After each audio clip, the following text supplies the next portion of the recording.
You've probably heard about Usemotion, especially if you're a creator or solopreneur. So, is it worth using? If you want to sell digital products fast, like guides, presets, or courses, without building a full website, Usemotion makes things easy. You upload your product, set your price, and get a clean, mobile-friendly sales page in minutes. No coding, no stress. It works great for creators who want to focus on content, not tech stuff.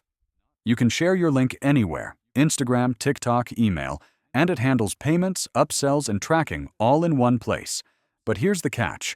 If you need full control over branding or advanced features, Usemotion might feel limiting.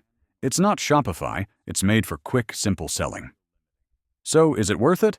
If you're just starting out and want to sell with minimal effort, yes. If you're scaling a big brand, maybe not. Let me know in the comments if you've tried Usemotion. And if you found this helpful, smash that like button and subscribe for more quick reviews every week. See ya!